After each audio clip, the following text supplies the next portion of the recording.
Your class. आज हम लोग फिर से एक अनदर क्लास लेने वाले हैं जिस जो हमारी पोएम है, ये हाई स्कूल में विद्यमान एक दूसरी पोएम है, द सम ऑफ लाइफ। ये जो द सम ऑफ लाइफ है, ये एस.डब्ल्यू. लॉन्गफेलो द्वारा लिखा गया है, हेनरी वर्ड्सवर्थ लॉन्गफेलो। ये जो लॉन्गफेलो साहब है, he was also an American poet और he was well known in his ages. He was a lecturer in Harvard University. ये जो लॉन्गफेलो साहब हैं, इस जो छोटी सी पोएम है, एक्चुअली ये जो पोएम हमारे सामने लिखी हुई है काफ़ी छोटी सी दिख रही है, लेकिन ये छोटी नहीं है, ये काफ़ी लंबी सी पोएम है जिसको जो है शॉर्ट करके मीनिंगफुल बनाते हुए छोटी छोटी पार्ट्स को हमारे सामने रख दिया गया है। जितनी भी दी हुई है हम फिलहाल उसको यहाँ पर स्टडी करेंगे, उसका अध्ययन करेंगे।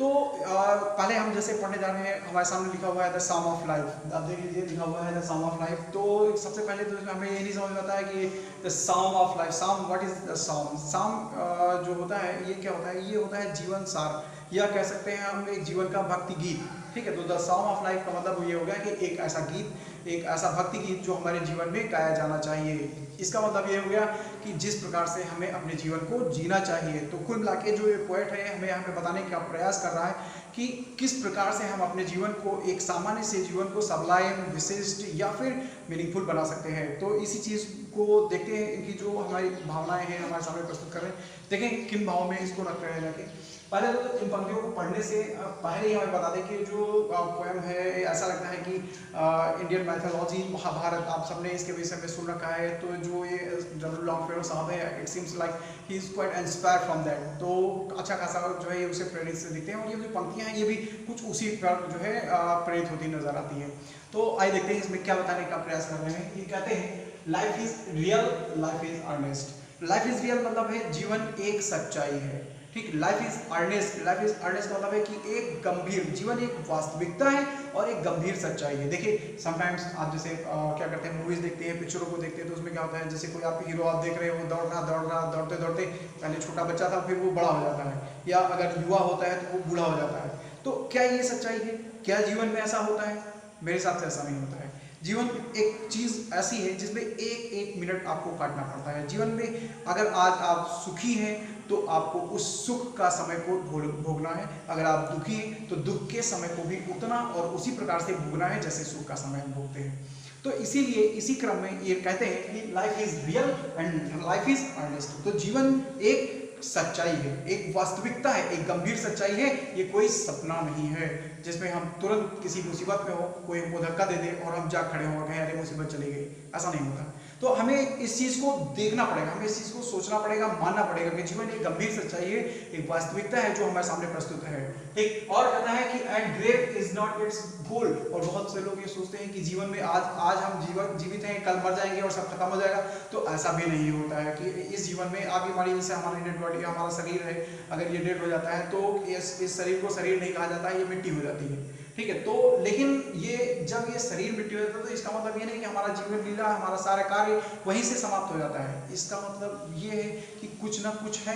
आपने मैथोलॉजी पढ़ी है, मैथोलॉजिकल वे में आपने देखा है जिसमें कहा जाता है कि हमारे अंदर एक आत्मा विद्यमान है, और ये जो आत्मा है ये मरती नहीं है, ये शरीर परिवर्तित करती है। तो इसी चीज को मानते हुए, इसी भाव को मानते हुए जो राइटर है वो कहता है, जो पोएट है हमसे ये बात को कह रहे हैं कि life is real, life is earnest and dream is not its goal. तो जो व्यक्ति इस चीज को सोच कर चले कि मृत्यु के बाद सब खत्म हो जाएगा, तो वे गलत सोचते हैं, क्योंकि मृत्यु के बाद हमारी आत्मा नश्वर है, वो शरीर परिवर्तित करती है, वो जीवित रहती है। तो हमें ऐसे कार्य नहीं करने चाहिए जिनका भोग या प्रतिभोग हमें अपने अगले जीवन में करना पड़े, या ईश्वर जिसके लिए हमें दंडित करे।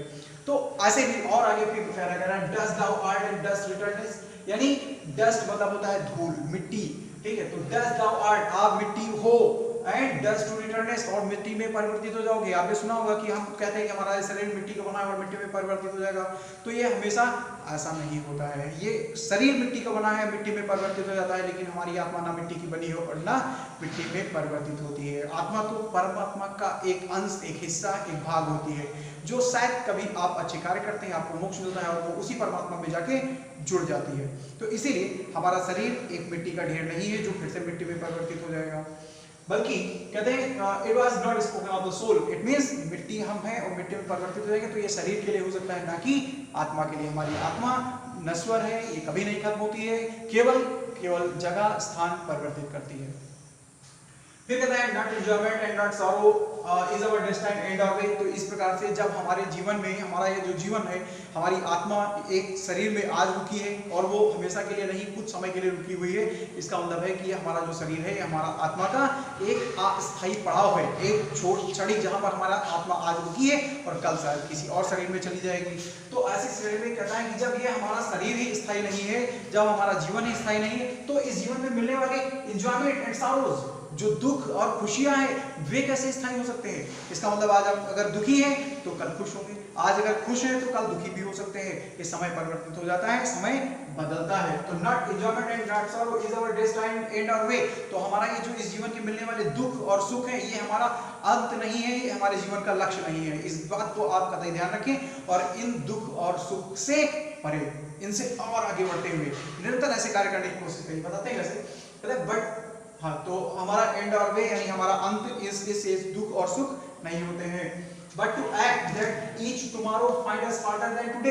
तो कहता है कि इसलिए हमें ऐसे कार्य करने चाहिए जिसमें हम, हमारा हर आने वाला कल आज से बेहतर हो। आज अगर हम थोड़ा अच्छा काम कर रहे हैं तो कल उससे अच्छा करें और परसों उससे भी अच्छा करें। तो हर हालत में हमें जो करना है वो अच्छे से अच्छे कार्य को करते रहना है। ये इस बात के लिए प्रेरित करता है। आगे हम और देखेंगे। फिर कहता है in the world's broad field of battle, in the bivouac of life. In the world's broad field of battle, world मतलब है संसार, ब्रॉड मतलब है बृहद, बड़ा, फील्ड मतलब है मैदान और बैटल मतलब है युद्ध। तो यह कहता है कि ये संसार रूपी बड़े से युद्ध के मैदान में in the bivouac of life. Bivouac का मतलब होता है, देखिए विवेक का मतलब होता है एक अस्थायी शरण स्थली। जैसे कि एक सेनाएं होती हैं, वो रात कहीं हो जाती है और वो शरण कहीं लेती हैं, तो वो विवेक होता है। यानी एक अस्थायी शरण स्थली जो होती है, दैट इज अ विवेक। तो वही वो बताने का था in the broad field, in the broad world's broad field of battle, यानी संसार के बृहद युद्ध के मैदान में हमारी जो शरण स्थली यानी हमारा जो शरीर, हमारा जीवन है, जिसमें अस्थायी रूप से हमारी आत्मा ये विद्यमान करती है। तो B not like a dumb driven cattle, B a hero in the strike. तो इस बड़े से युद्ध के मैदान में हमें एक गूंगे जानवर, गूंगे भेड़ी, गूंगे जानवर के समान नहीं बिहेव करना चाहिए। जिसमें देखिए जैसे एक बड़ा सा युद्ध का मैदान होता है, युद्ध के मैदान में देखते हैं हजारों सैनिक लड़ते हैं, इन हजारों सैनिकों के साथ लाखों घोड़े और लाखों शायद उसमें हाथी भी लड़ते होंगे। उनका कौन सा दोष है? युद्ध हो रहा है मनुष्य का मनुष्य से, लेकिन इसके बावजूद भी उसमें जानवर पिस रहा है। वो नहीं चाहता है कि वो उसमें लड़े, लेकिन इसके बावजूद भी उसको समझ नहीं कि शायद उसको नहीं लड़ना चाहिए, लेकिन वो तब भी लड़ता है। तो इसीलिए वो कहता है कि we should not be like a dumb driven cattle. तो हमें एक जो है गूंगे भेड़ी के समान नहीं संचालित होना चाहिए, हमें जानवरों के समान नहीं खुद को ट्रीट करना चाहिए, बल्कि युद्ध के मैदान में हमें कैसे बिहेव करना चाहिए? We should be a hero like in the strife. हमें एक हीरो या नायक के समान कार्य करते रहना चाहिए। जो आप फिल्मों में देखते हैं हीरो होता है, वो क्या करता है? वो एक साथ में कई गुंडों को पीट देता है। तो ऐसा नहीं है कि आप एक हीरो का मतलब आप ये समझिए, एक हीरो का मतलब होता है कि एक वह व्यक्ति जो सामान्य व्यक्ति से कहीं ज्यादा कार्य करता है, कहीं प्रभावशाली रहता है, दैट इज अ हीरो। तो वो जो पोएट है ये हमसे बताने का प्रयास कर रहा है, वो कहता है कि इस दुनिया में जो कि एक बड़ा सा युद्ध का मैदान है, इस युद्ध के मैदान में हमें एक हीरो के समान, एक नायक के समान कार्य करना चाहिए, ना कि जानवरों के समान। अंत में कुछ और बता रहे हैं और बस ये थोड़ा सा इंस्पिरेशन है, थोड़ी प्रेरणा है जो हमें बताने का प्रयास कर रहा है। कहता है let us then be up and doing. तो इस प्रकार से जब हम इस अस्थायी जीवन में हम हैं, जब हमें अच्छा करना है और बल्कि और अच्छा करना है, अच्छा ही करते रहना है, तो इसमें कहता है कि आज से जागो। आज से अगर ये सच्चाई अगर आपको आज पता लगी तो आप आज से उठिए, जागिए, अपने आप को जगाइए और अप एंड डूइंग और कार्य करना प्रारंभ कर दीजिए। ठीक है, तो कहता है let us then be up and doing. तो इस प्रकार से आज भी अगर हम जागे तो आज से हमें उठना चाहिए और उन्नति के लिए कार्यशील हो जाना चाहिए। With a heart for any fate, जिसमें हमारा मन, हमारा हृदय किसी भी भाग्य के लिए तैयार रहना चाहिए। देखिए कोई जरूरी नहीं होता है कि एक हीरो किसी कार्य को करे और उसमें सफलता ही प्राप्त हो। हम किसी कार्य को करें और हमें उसमें सफलता ही प्राप्त हो, ये भी कोई जरूरी नहीं होता है। हो सकता है हमें असफलता मिले। तो सफलता मिले या असफलता मिले, इसके लिए क्या हम कार्य करना बंद कर सकते हैं? मेरे हिसाब से तो नहीं। तो जब कार्य करना बंद नहीं हो सकता है तो इसका मतलब है कि हमें अपने हृदय को अपने किए कार्यों के माध्यम से, चाहे उसको सफल होना हो या असफल, किसी भी निष्कर्ष के लिए तैयार रखना चाहिए। इससे हमारे अंदर निराशा नहीं आएगी। फिर कहता है still achieving, still pursuing, learn to live and to wait. तो जब हम ऐसा करेंगे तो निश्चित ही अचीव करते रहेंगे, यानी अर्जित करते रहेंगे, हमें छोटे छोटे लक्ष्य मिलते रहेंगे, हम उनका अर्जन करेंगे, स्टिल परसिविंग और फॉलो करते रहेंगे, छोटे छोटे लक्ष्यों का फॉलो करेंगे, मतलब छोटे छोटे लक्ष्य बनाएं, छोटे छोटे लक्ष्यों को उनका अनुसरण करें और जो है उन लक्ष्यों को प्राप्त करते रहेंगे। तो जब हमारे पास ये हो जाएगा तो इसके साथ में एक चीज और हमें सीखनी है, वो क्या है, that is learn to live and to wait. तो हमें परिश्रम, सही दिशा में परिश्रम करना सीखना पड़ेगा और साथ साथ परिश्रम अपने जो किए गए हैं उन परिश्रमों के माध्यम से हमारा डिजायर, हमारा जो निर्धारित लक्ष्य है उस लक्ष्य की प्राप्ति का भी इंतजार करना होगा। हमें बहुत बार हम देखते हैं कि हम कार्य को करते हैं, लेकिन हमें अपने लक्ष्य को हम चाहते हैं कि एक बार में ही कार्य को करें और सफल हो जाए, लेकिन ऐसा नहीं होता है। बहुत बार हमें सफलता एक बार में नहीं होती, कई टुकड़ों में, कई हिस्सों में मिलती है। तो हमेशा हमें उसके लिए रेडी रहना चाहिए कि असफल हुए तो आगे और मेहनत करेंगे, अगर सफल हुए सो गुड, तो we should not be proud then. बस इन्हीं सब चीज़ों को बताते हुए हमारी पोएम जो है यहाँ से समाप्त होती है। और उम्मीद करता हूँ आप लोगों को पोएम पूरी समझ में आई है। अगर आ गई है तो फिर ठीक है, नहीं तो फिर आगे आपको फिर बताते हैं। Thank you.